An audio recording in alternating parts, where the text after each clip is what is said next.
J.D. Mitchell here. Fraser Power Networking Conference 2015. This is my third year being here, and it's been amazing. And I just must say, I met this young lady. Actually, I admired this young lady for a couple of days before I approached her. And I didn't approach her until I actually realized the powerhouse that I was dealing with. You captivated me this morning. Well, actually earlier today, lunchtime. You spoke to my spirit. You spoke to my heart. Just humble as a lamb, but you got it. So I want the people to see what you got. Now, mind you, first child at 15? 15, correct. 3 before 20? By the time yes. And how many businesses do you own? I have 3 businesses. You have 3 businesses. And yes. you launched your first business in? 96. 96. 1996. So if the math stands correct, that's 20 years ago. You were already fully grown. Fully grown. Had young children in the home. Yes. And you chose to say, I'm going to embark on something different. Exactly. From my way of living. Yes. And pulled up your bootstraps and said, I'm going to get it in. Now, you said that you had a positive supporting cast. But at the end of the day, it's a poor frog that won't praise its own pond. That's all right. So, sister, I'm going to tell you, just talk. Just look into that camera and give them some of what you gave them in there, please. Oh, wow. Well, first of all, I have to always give praise to God, because I know where I came from and I know who I am.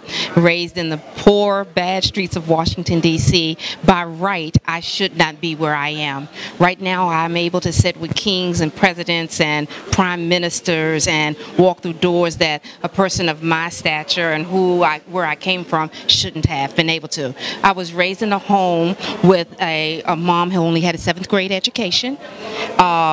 She didn't think very much of me. As a matter of fact, for often she said, "You're nothing and you'll never be nothing." And when I first started this journey, it was all to prove her wrong. But then once I got old enough, I realized that this was just, it's not about her, but bigger than that. This was God's plan for me. See, I had to go through those things to know and be who I am right now. So it was all good. But it took me a little while to kind of learn that lesson. And so I kept trying to demonstrate it. But it was also my external motivation. You know, external motivation. So because what it did for me is it was the thing that drove me. I had an internal motivation because I just wanted to be and do some things. But when I had to get up, when I had 3 children and I worked a full-time job and I was in school full-time and I was somebody's wife and mother. How many degrees do you have? I have 3. Okay. Yes. With 3 kids? With 3 kids. Everything yes. is Oh, no. We stopped at 3 kids. I have 5 kids. Lord Jesus.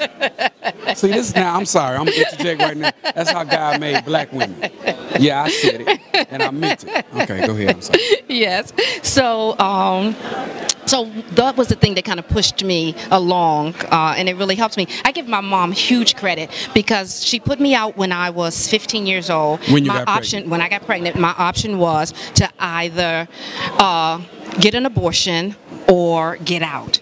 And I chose to give my daughter life. And I didn't say this earlier today. My daughter, the one that I gave life to, is now an attorney. She actually was a JAG for the Navy, handling some of their largest cases. But right now she's working at one of the largest law firms, Orrick, in Washington, D.C. Now, what has been your mother? Is your mother still with you? My mother is still with me. What has been her perception or perspective? Well, my mom told me, my mom came back to me, it's maybe been about 5 years now, and she says, "I thank you and I appreciate you." She says, "You were smarter than me even at the age that you were." Say something now. Yeah, she said that's you wisdom. she said you had more wisdom than I did. For her to even be woman enough to see, that's something, the legacy we as a people, we can't come back and say I'm sorry. Yes. We don't do that. We have not been taught to apologize because historically no one has apologized to us. Exactly. So with the lack of reparations with slavery, I mean the current economic state, we see what's going on with our children.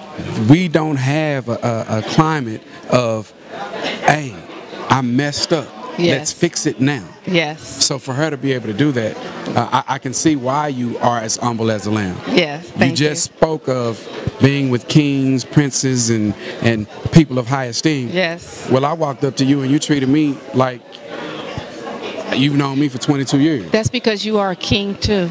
See, don't make me all dewy up in here. You know. I'm on camera. I am on camera.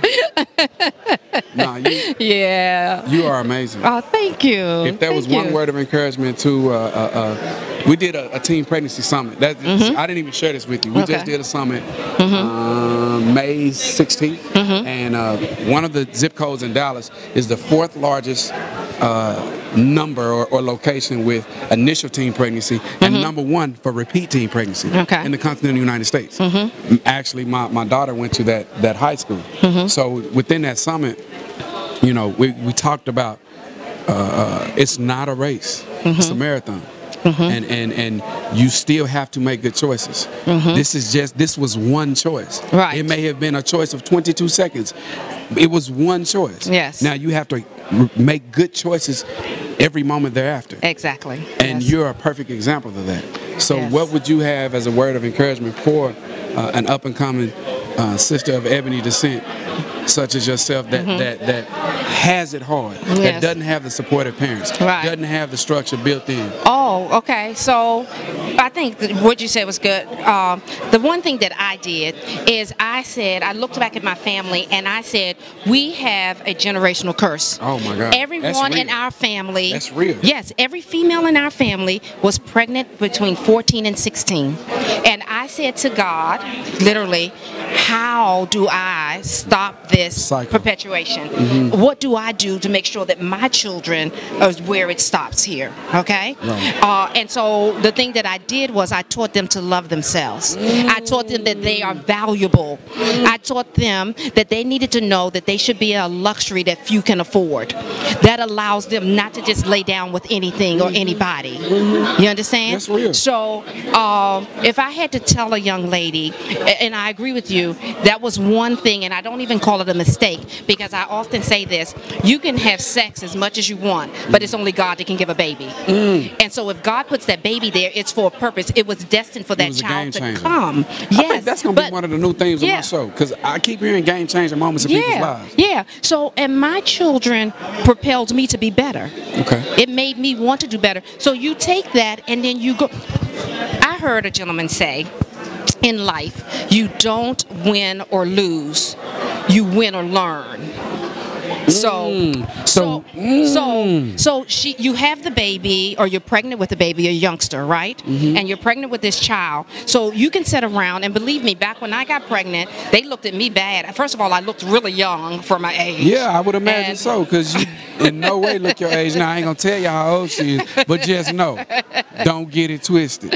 Yeah. So I was ridiculed. I was almost spit on, ostracized, yeah. just the whole nine.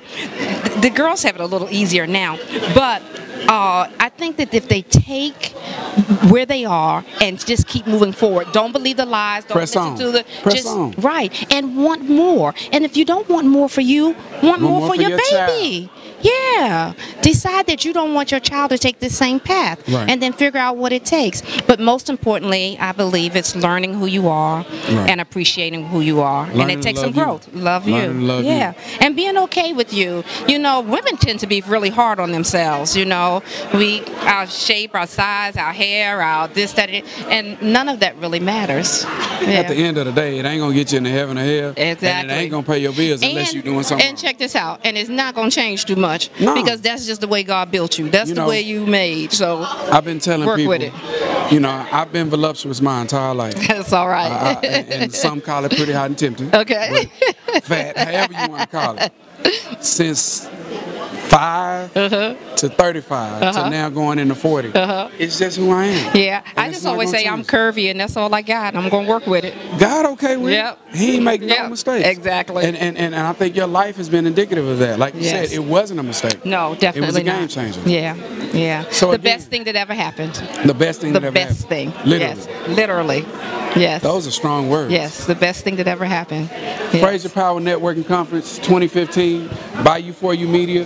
What's the 411 DFW? We're here with Miss Desaso. Yes. Pam Desaso. Yes. She has done it. We have examples, young people. Let's get it. Thank you.